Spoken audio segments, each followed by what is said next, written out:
Hi friends, welcome back to Thinkers Academy. तो प्यारे दोस्तों, आज हम लोग देखते हैं कि बेसिक अकाउंटिंग सम से रिलेटेड कुछ कॉन्सेप्ट, जिसमें हमने पिछले लेक्चर में देखा था कि कुछ अकाउंटिंग कॉन्सेप्ट के बारे में पढ़ा था, अकाउंटिंग के बारे में पढ़ा था, बुक कीपिंग क्या होती है, ये सारी चीज़ें हम लोग देख चुके हैं। तो दोस्तों, इस लेक्चर में हम लोग देखेंगे कुछ बेसिक अकाउंटिंग टर्म, जिसमें हम लोग सबसे पहला आपको दिख रहा होगा कि सबसे पहले आपको दिख रही होगी गड़ा इलेक्ट्रॉनिक की दुकान। तो दोस्तों, जेठालाल की ये गड़ा इलेक्ट्रॉनिक्स की दुकान आपको जो हो कुछ इंडिकेट करती है। इसमें लिखा है word entity literally means a thing which is definite individual existence. तो एंटिटी वो चीज है जो कि जिसका कुछ इंडिविजुअल एग्जिस्टेंस है दोस्तों, जिसमें कुछ बातें की जाएंगी कि बिजनेस एंटिटी का मतलब होता है कि जैसे में हम लोग अगर खन्ना ज्वेलर की बात करें, गड़ा इलेक्ट्रॉनिक की बात करें, प्रकाश पाइप लिमिटेड की बात करें, तो ये सब इंडिविजुअल एग्जिस्टेंस है जो कि आर्टिफिशियल पर्सन के नाम से भी दोस्तों जाना जाता है। जैसे कि हम लोग पढ़ लेते पर्सनल अकाउंटिंग में दो अकाउंटिंग, नेचुरल पर्सनल और आर्टिफिशियल। तो यही जो है वो एक एंटिटी का टर्म बन जाता है दोस्तों, कि ये जो एंटिटी है वो इंडिविजुअल एग्जिस्टेंस को डिनोट करती है। जिसमें हम लोग की एक प्यारी सी गड़ा इलेक्ट्रॉनिक्स की दुकान दोस्तों जेठालाल की देखते हैं। अब हम लोग अगर बात करते हैं दूसरे टर्म की, तो दूसरा टर्म दोस्तों आपको दिख रहा होगा बिजनेस ट्रांजेक्शन। तो बिजनेस ट्रांजेक्शन क्या होता है दोस्तों? अगर हम लोग बिजनेस ट्रांजेक्शन की बात करें तो ये एक फाइनेंशियल ट्रांजेक्शन या इकोनॉमिक इवेंट एक्सप्रेस होता है, जो कि मनी के टर्म्स में दोस्तों जो हो एक्सप्रेस किया जाता है। जैसे कि अगर मैं बात करूं बिजनेस ट्रांजेक्शन की, ऐसा कोई ट्रांजेक्शन जो मनी से रिलेटेड हो, ठीक है दोस्तों, जो बिजनेस से रिलेटेड हो, उसको बोला जाता है हम लोग का बिजनेस ट्रांजेक्शन। जिसमें क्या इन्वॉल्व होता है दोस्तों? जिसमें इन्वॉल्व होता है transfer and exchange of goods services such as purchase. जैसे कि मैंने कुछ परचेज किया, सेल किया, तो बदले में मैं परचेज अगर गुड्स को करता हूँ तो बदले में मैं पैसे को दूसरे को देता हूँ, अगर मैं सेल करता हूँ तो बदले में पैसे को मैं लेता हूँ।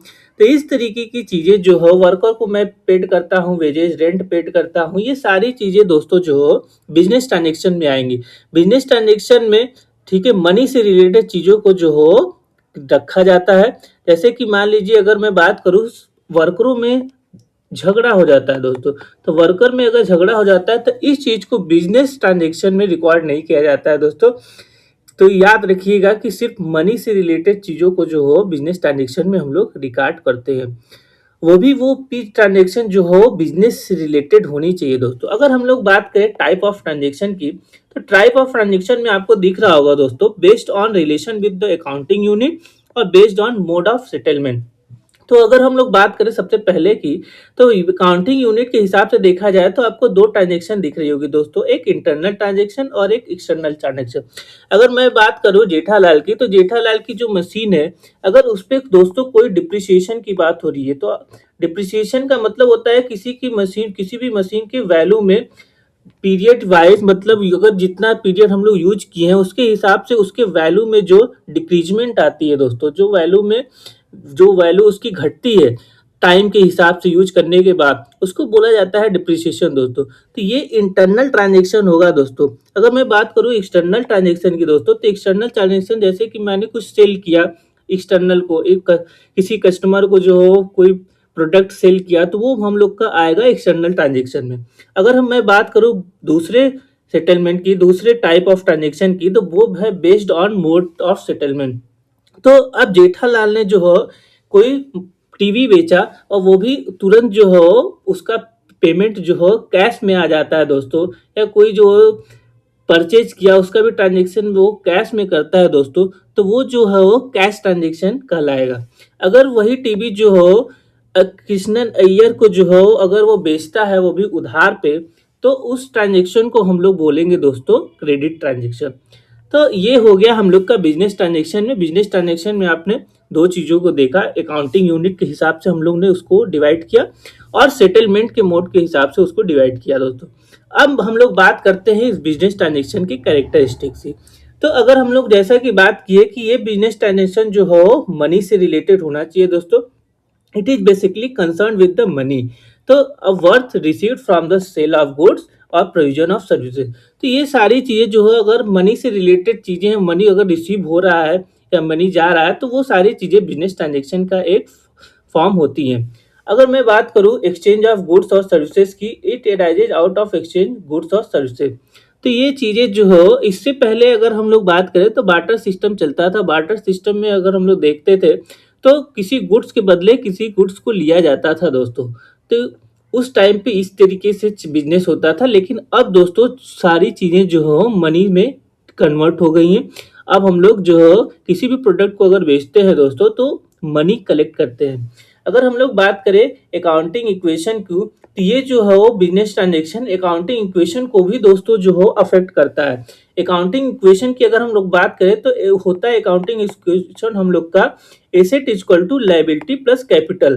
तो इस अकाउंटिंग इक्वेशन को भी ये जो हो बिजनेस ट्रांजैक्शन अफेक्ट करता है। सपोज करिए जेठालाल ने अपनी टीवी जो हो बेची 5 लाख रुपीज में दोस्तों बेची। अगर 5 लाख रुपीज में बेची और वो भी उधार बेची, तो अगर उधार बेची दोस्तों तो जो हो उसके, अगर इस ट्रांजेक्शन पे इस इक्वेशन पे फर्क देखेंगे हम लोग दोस्तों, तो अगर हम लोग एसेट की बात करेंगे तो अगर एसेट जो हो 5 लाख से तो डिक्रीज होगा दोस्तों, और जो हो उनके डेटर जो हो उसके डेटर बढ़ेंगे 5 लाख से। इसी तरह अगर हम लोग बात करेंगे वो 5 लाख की मशीन को खरीदता है दोस्तों, तो अगर 5 लाख की मशीन को खरीदता है तो उसकी एसेट तो स्टॉक तो बढ़ेगी दोस्तों, और जो लायबिलिटी भी इंक्रीज हो गई जाएगी। तो इस इक्वेशन पे दोस्तों उस ट्रांजेक्शन का दो इफेक्ट देखने को मिलता है, और ये इक्वेशन कभी भी दोस्तों बदलती नहीं है, मतलब दोनों साइड इक्वल आपको देखने को मिलती है। तो आपको दिख रहा होगा dual expect every business transaction has two side, one is receiving side and other is giving side. तो that's why this equation is not change दोस्तों, it is said to be dual as dual expect of every transaction. तो इसी चीज को हम लोग बोलते हैं डुअल एक्सपेक्ट।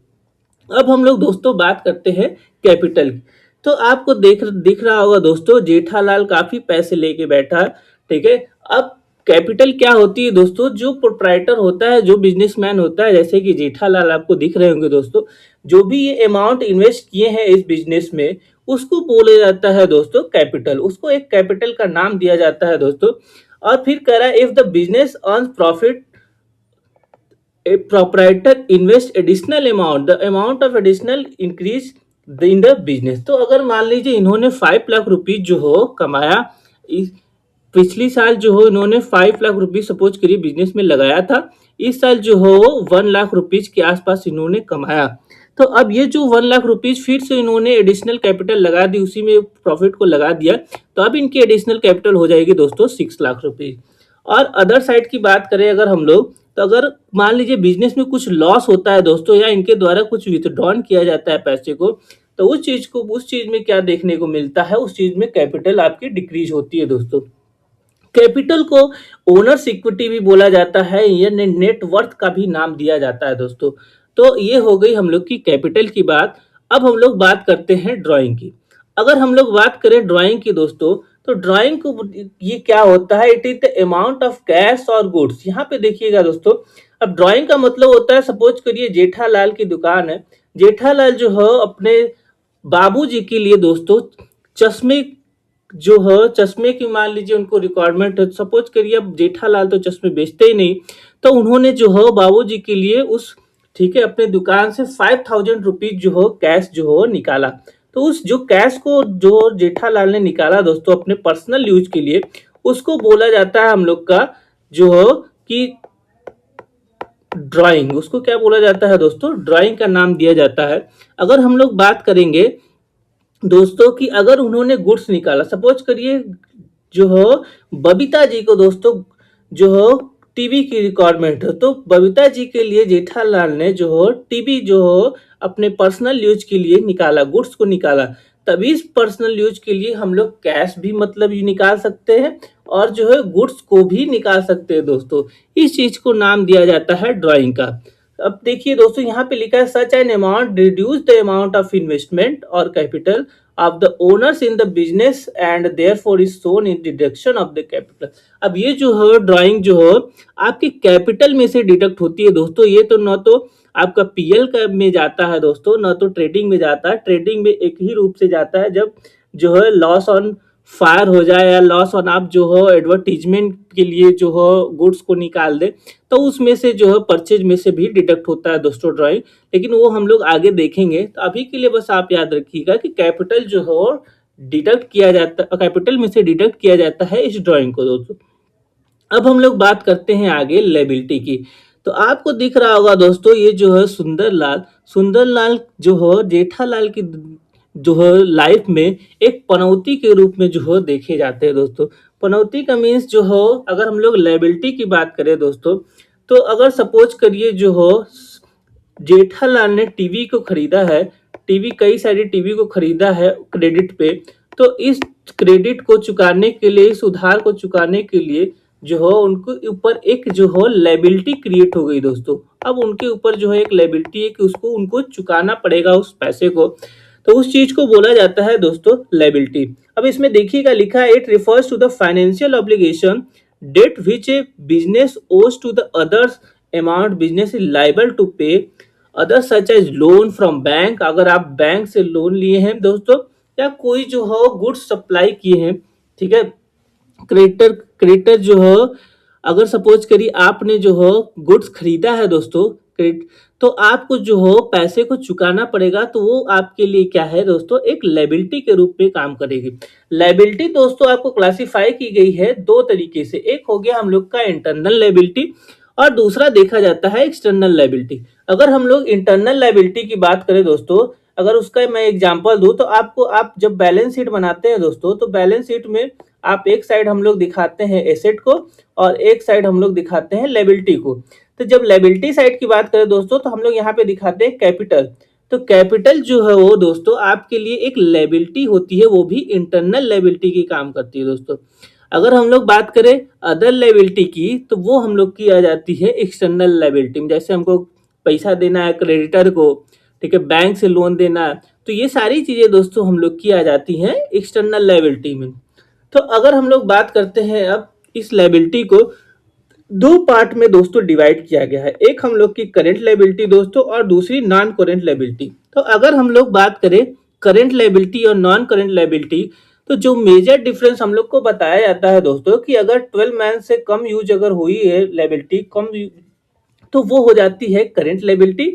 अगर 12 मंथ से ज्यादा अगर यूज हुई है दोस्तों, तो वो हो जाती है हम लोग की नॉन करेंट लायबिलिटी। लेकिन अगर हम लोग देखा जाए मॉडर्न डेफिनेशन के हिसाब से दोस्तों, तो मॉडर्न डेफिनेशन कहता है कि अगर आपकी ऑपरेटिंग साइकिल, सपोज करिए मैं बताता हूँ कि ये जो ऑपरेटिंग साइकिल है दोस्तों, सपोज करिए मैं बिजनेस जो है 15 मंथ के अप्रॉक्स जो है सारा चीज इस, सपोज करिए मेरा कुर्सी बनाने का बिजनेस है दोस्तों। अब इस कुर्सी बनाने और बेचने तक में मुझको जो है 15 मंथ का टाइम लगता है दोस्तों। तो ये जो 15 मंथ है वो आपके लिए जो है ऑपरेटिंग साइकिल है दोस्तों। अब सपोज करिए कि हम जो है मैंने किसी से जो है उधार लिया है और वो भी 13 मंथ के लिए लिया है दोस्तों। तो ये जो 13 मंथ होगा वो भी हम लोग का दोस्तों करंट लायबिलिटी में आएगा। ये नहीं कि अगर 12 मंथ से ही कम है तो वो जरूरी नहीं है कि आपकी करंट लायबिलिटी ही होगी। अगर ये 13 मंथ से भी है और ये ऑपरेटिंग साइकिल आपका 15 मंथ है, वो भी ऑपरेटिंग साइकिल से अगर जो है कम है आपकी, ठीक है, लायबिलिटी देने की टाइम, तो वो हम लोग को वो भी हो जाता है, वो हम लोग करंट लायबिलिटी में ही उसको मानते हैं दोस्तों। अगर हम लोग बात करें नॉन करंट लायबिलिटी की दोस्तों, तो नॉन करंट लायबिलिटी में हम लोग जो एटलीस्ट जो हो आफ्टर 12 मंथ को दिया जाए, ठीक है दोस्तों, तो आफ्टर 12 मंथ में जो हम लोग लायबिलिटी देते हैं, चुकाते हैं, उसको बोला जाता है दोस्तों नॉन करेंट लायबिलिटी की डिफिनेशन दी जाती है। तो एग्जांपल में आपको दिया गया है non current liability, loan taken for 5 year. तो अगर आप 5 साल के लिए लोन लिए हैं दोस्तों, तो ये जो लायबिलिटी होती है वो नॉन करेंट लायबिलिटी होती है, जो कि आप 5 साल में चुकाएंगे दोस्तों, 12 मंथ में के बाद वाली लायबिलिटी है दोस्तों। तो अगर हम लोग बात करें अब नेक्स्ट एसेट की, तो ये जेठालाल के पास आप देख रहे होंगे ये जो फर्नीचर है, ये जो सारी इलेक्ट्रॉनिक की प्रोडक्ट है, ये सारा चीज जो है वो जेठालाल के लिए दोस्तों एक एसेट के काम करती है दोस्तों। अगर मैं बात करूं एसेट की, तो these are the proprietors owned by the business which are used to carry out the business. ये सारा चीजें जो जेठालाल ने लगाया है बिजनेस में दोस्तों, ये सारा चीज जेठालाल के लिए जो है दोस्तों एसेट का काम करती है।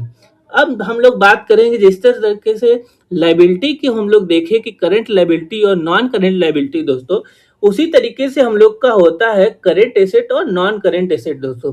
तो करेंट एसेट में भी वही, अगर हम लोग ऑपरेटिंग साइकिल 15 मंथ की है तो उसी तरीके से जो हो, अगर 12 मंथ के अंदर वाली है तब हम लोग की वो करंट एसेट हो जाए। 12 मंथ के अगर हम लोग अंदर यूज करते हैं उसको, इस एसेट को, तो हम लोग जो है उसको करंट एसेट में देखते हैं। अगर 12 मंथ के अधिक यूज होती है, 12 मंथ के बाद भी यूज होती है, तो उसको हम लोग नॉन करंट। जैसे एग्जांपल अगर बात करें दोस्तों, तो हम लोग घर के लिए सपोज करिए टीवी लेते हैं दोस्तों, तो टीवी 1 साल के बाद भी हम लोग कई साल तक यूज करते हैं दोस्तों, तो वो हम लोग के लिए नॉन करेंट एसेट है दोस्तों। और इस तरीके से हम लोग अगर मशीन कोई खरीदते हैं बिजनेस में, और वो कई साल तक यूज होती है दोस्तों, मतलब 2-4 साल 5 साल तक की यूज अगर हो, तो उसको बोला जाता है दोस्तों नॉन करेंट एसेट। अगर हम लोग अब बात करें दोस्तों एसेट में, तो एसेट में दो टाइप की एसेट आपको यहाँ पे दिख रही होगी दोस्तों, टेंजिबल एसेट और इनटेंजिबल एसेट दोस्तों। तो टेंजिबल एसेट किसको बोलते हैं सर? टेंजिबल एसेट की अगर हम लोग बात करें, तो अगर कोई फिजिकल एग्जिस्टेंस में हो, जो कि आपको दिखाई दे, जो कि आप टच कर सके, उस एसेट को बोला जाता है दोस्तों टेंजिबल एसेट। और इसमें क्या क्या इंक्लूड है दोस्तों? इनकी इसमें लैंड इंक्लूड है, बिल्डिंग इंक्लूड है, फर्नीचर इंक्लूड है, जिसको दोस्तों आप देख भी सकते हैं और छू भी सकते हैं, जिसका फिजिकल एग्जिस्टेंस आपको दिखाई देता है दोस्तों।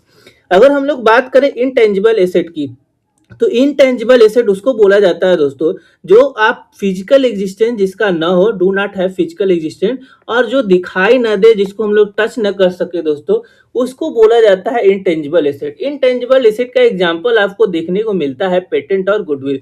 सपोज करिए गुडविल जो हो आपके मार्केट में कई दिनों तक, अगर हम लोग पिछले कई दिनों तक उस पे काम करते हो और बिजनेस में एक गुडविल रिपोर्टेशन जो बनी जाती है मार्केट में, जैसे पार्ले जी दोस्तों, जैसे कि हल्दीराम की अगर हम लोग बात करें दोस्तों, तो ये कई साल से जो हो अपने कंपनी में अच्छे तरीके से काम करते हुए आ रहे हैं दोस्तों, जिसकी मार्केट में रिपुटेशन काफी जो हो ज्यादा अच्छी बन गई है, तो उसको बोला जाता है दोस्तों गुडविल का नाम दिया जाता है।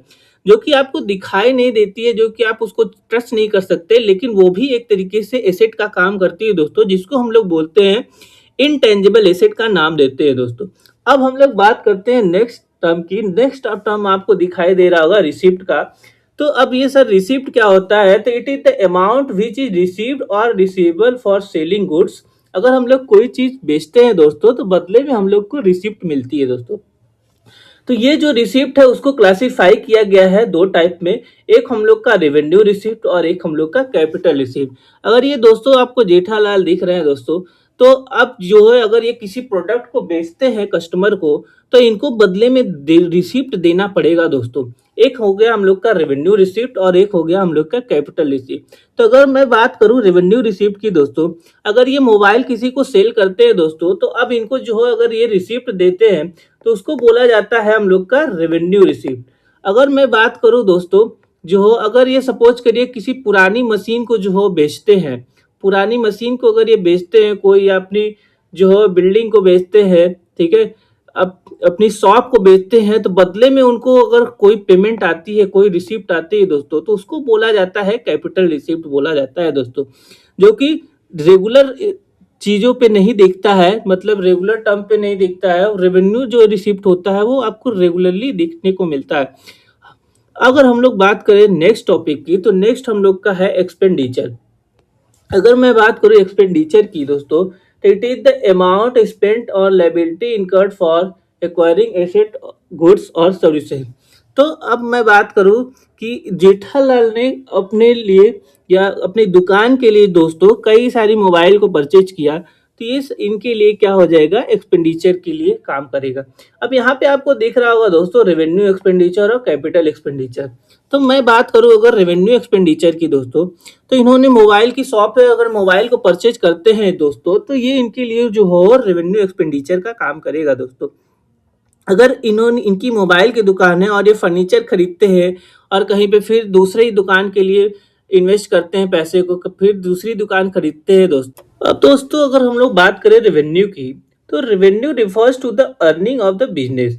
इसका मतलब है कि बिजनेस से जो भी अर्निंग आपको होती है दोस्तों, ये जो जेठालाल है इतने सारे कस्टमर को जो हो मोबाइल की जो हो चीजें बेचते हैं, मोबाइल बेचते हैं दोस्तों, तो उससे जो अर्निंग होती है जेठालाल को वो अर्निंग होती है हम लोग की revenue. It also means the income of the regular recurring nature दोस्तों। तो ये जो अगर रेगुलर नेचर की है होती है दोस्तों अर्निंग, तो उस अर्निंग को बोला जाता है दोस्तों रेवेन्यू।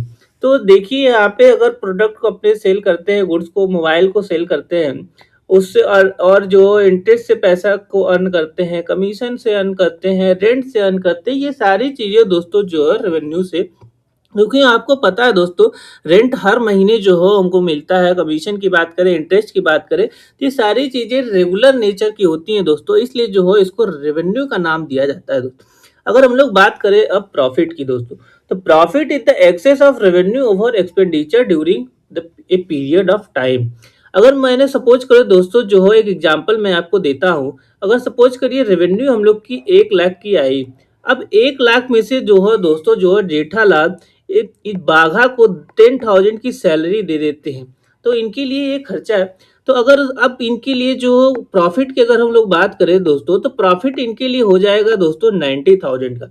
अगर मैं रेवेन्यू की बात करूंगा दोस्तों, तो रेवेन्यू हम लोग का है 10,000, अगर उसमें से अपने एक्सपेंस को माइनस कर दिया दोस्तों, और जो उसके बाद जो अमाउंट बचता है, तो वो हम लोग का हो जाता है प्रॉफिट।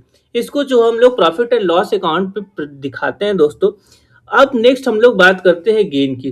तो अगर हम लोग बात करें प्रॉफिट और गेन में थोड़ा सा माइनर डिफरेंस होता है दोस्तों। हम लोग कई बार समझते हैं कि प्रॉफिट को गेन या गेन को प्रॉफिट हम लोग बोल सकते हैं, तो हाँ बोल सकते हैं, लेकिन दोस्तों एक डिफरेंस आपको देखने को मिलेगा कि जो ये गेन का टर्म होता है वो इरेगुलर नेचर की जो प्रॉफिट होती है उसके लिए होता है दोस्तों। जो रेगुलर नेचर की जो प्रॉफिट होती है दोस्तों, उसके लिए हम लोग टर्म यूज करते हैं दोस्तों प्रॉफिट का।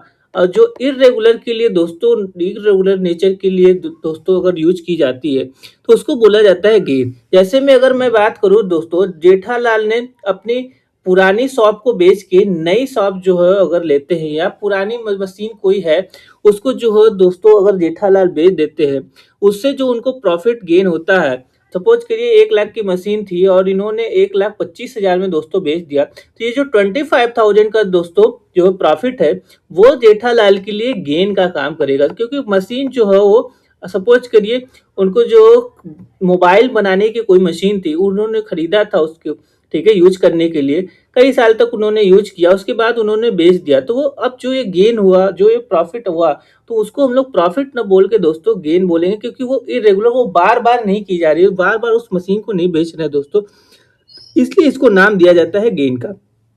अब हम लोग बात करते हैं नेक्स्ट टर्म की। तो नेक्स्ट टर्म में आपको दिख रहा होगा दोस्तों परचेज।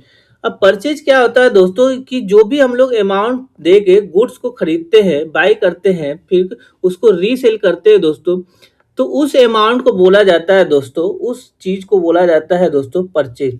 तो सपोज करिए जो है मैंने कुछ जो है जेठालाल ने अपने बिजनेस के लिए गुड्स को परचेज किया, गुड्स में परचेज किया उन्होंने मोबाइल को, तो उस चीज को दोस्तों बोला जाता है, एक टर्म का नाम दिया जाता है जिसको बोला जाता है परचेज। परचेज दोस्तों दो तरीके से हो सकता है, कैश भी हो सकता है, क्रेडिट भी हो सकता है दोस्तों। अगर सपोज करिए जेठालाल ने पूरा पैसे दे के जो है मोबाइल को खरीदा है, तो वो कैश ट्रांजेक्शन होगा दोस्तों। अगर उन्होंने उधार खरीदा है दोस्तों, तो वो क्रेडिट होगा।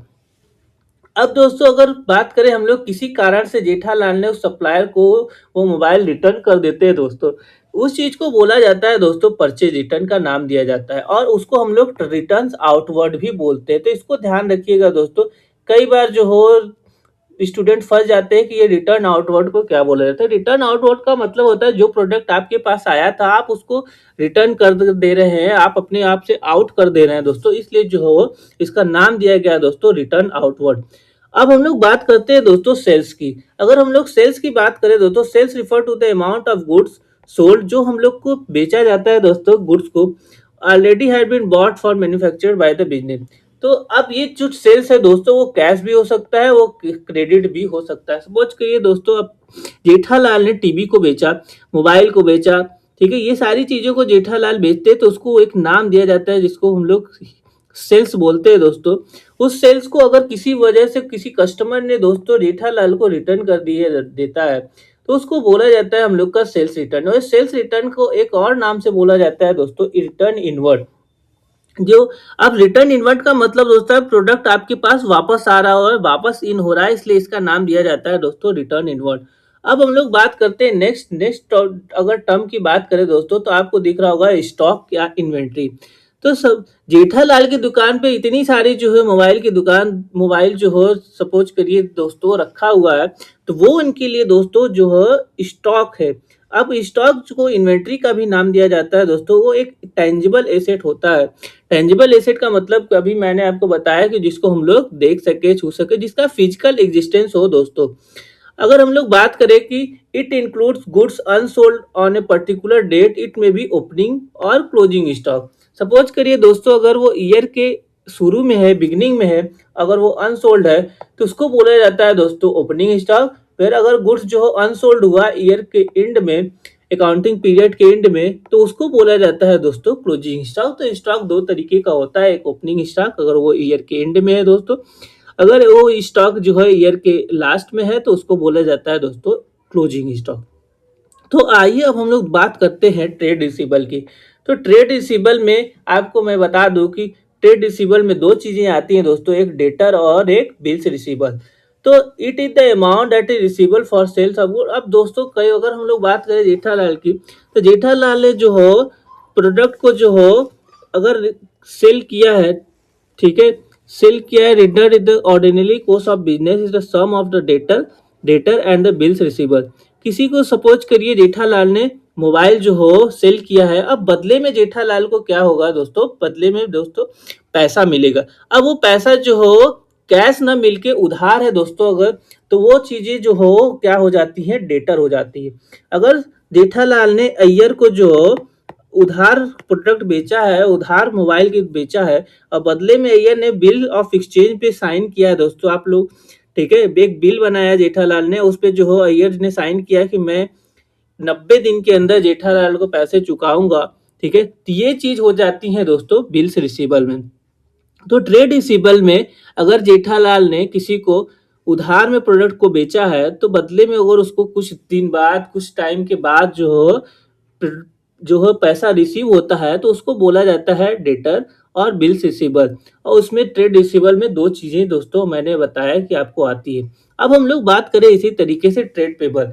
मैंने जेठालाल ने अगर कुछ परचेज किया है दोस्तों, गुड्स को परचेज किया है या सर्विसेज कुछ ली है, और वो भी जो है क्रेडिट पे ली है, तो अब इसमें जो हो दो चीजें आती है दोस्तों, एक क्रेडिटर हो गया और एक बिल्स पेबल हो गया।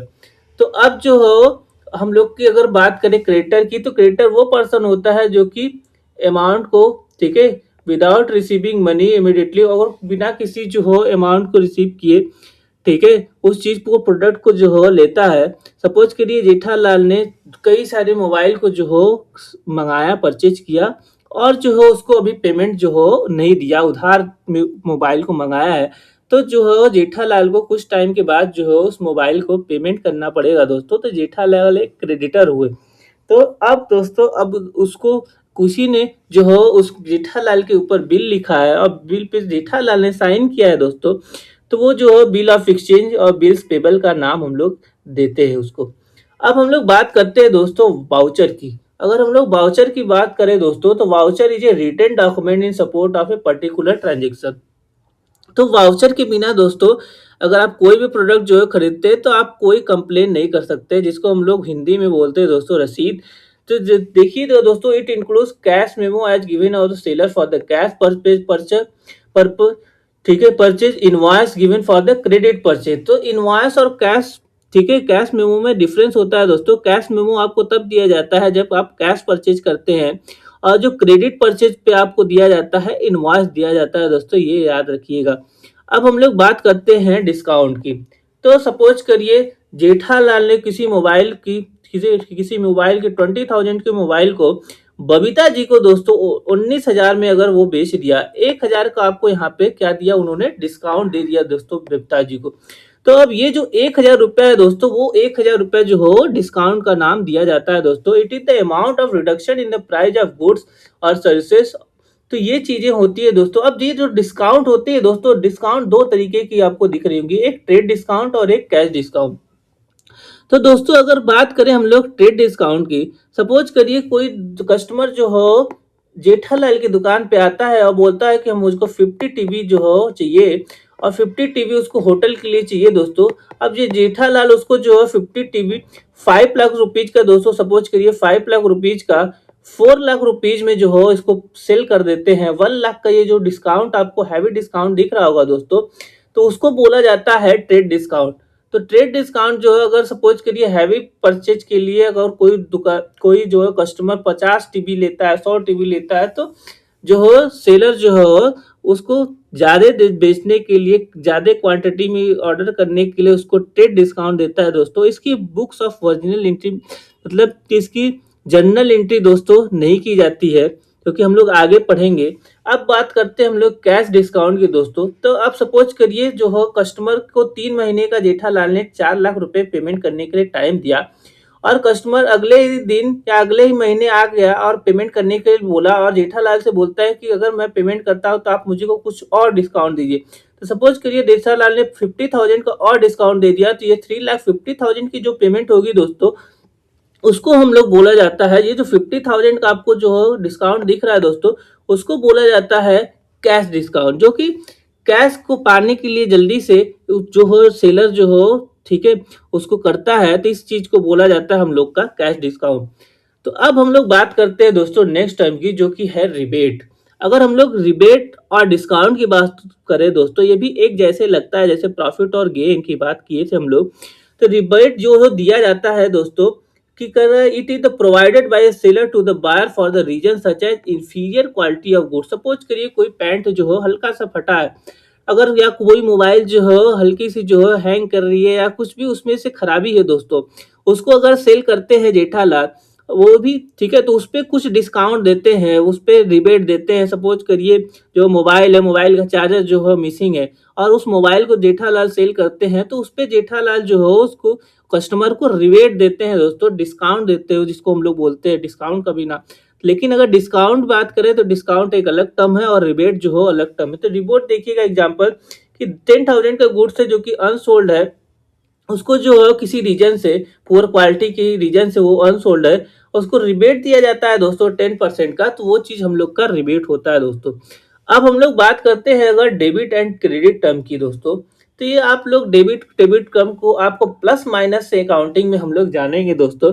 जो कि आप लोग देख रहे होंगे एसेट अगर इंक्रीज करता है और एक्सपेंस अगर इंक्रीज करता है तो वो डेबिट, अगर डिक्रीज करता है तो दोस्तों वो क्रेडिट। इसका जस्ट लायबिलिटी और इनकम और कैपिटल की बात करें दोस्तों तो लायबिलिटी इनकम और कैपिटल अगर इंक्रीज करता है तो वो क्रेडिट, अगर डिक्रीज करता है तो वो डेबिट। और आपको पता होगा दोस्तों ये डेबिट और डेबिट कम का यूज जो है लुका पैसियोली ने किया था। अब इसको मैंने पिछले लेक्चर में भी आपको बताया था कि अगर डेबिट जो है इंक्रीज करता है तो वैल्यू ऑफ एसेट, ठीक है ये सारी चीजें मैंने आपको बताई। अब हम लोग बात करते हैं दोस्तों इंसॉल्वेंट की। तो इंसॉल्वेंट उस पर्सन को बोला जाता है दोस्तों जो कि पूरा अमाउंट सपोज करिए जेठालाल ने 5 लाख जो हो लोन लिया था दोस्तों। अब 5 लाख लोन देने में अब जेठालाल के पास पैसे ही नहीं है दोस्तों कि वो किस तरीके से चुकाए, तो वो जो है जेठालाल जो हो इंसॉल्वेंट पर्सन कहलाएंगे दोस्तों। अगर हम लोग बैंक रप्टी की बात किया जाए बैंक रप्ट आदमी की बात किया जाए दोस्तों तो थोड़ा सा डिफरेंस होता है बैंक रप्ट और इंसॉल्वेंट्स में। तो इंसॉल्वेंट उस पर्सन को बोला जाता है जो कि पेमेंट नहीं कर पाता है 5 लाख के रुपए की, ठीक है किसी वजह से। लेकिन जो बैंक करप्ट है वो लीगल डिक्लेरेशन एंड प्रोसेस की बात की जाती है दोस्तों। कोर्ट से अगर ये आ गया कि ये आदमी जो है पैसे नहीं दे रहा है इसके, तो उस चीज को बोला जाता है दोस्तों बैंक करप्ट। तो अब ये हम लोग जो हो यहाँ पे आ गए दोस्तों। एक क्वेश्चन आपके सामने मैंने लेके आया हूँ, trade receivable means. Trade receivable में दोस्तों क्या क्या आती है, तो मैंने आपको बताया था अभी ट्रेड रिसीवेबल में डेटर और बिल्स रिसीवेबल दोनों आते हैं दोस्तों। तो यहाँ पे हम लोग का ऑप्शन जो हो सी जो हो सही है। अब यहाँ पे हम लोग का लेक्चर ये खत्म होता है दोस्तों। तो उम्मीद है कि आपको सारे बेसिक अकाउंटिंग टर्म जो हो समझ में आए होंगे दोस्तों। अगर कोई भी आपको कंफ्यूजन होगी तो आप कमेंट कर सकते हैं दोस्तों।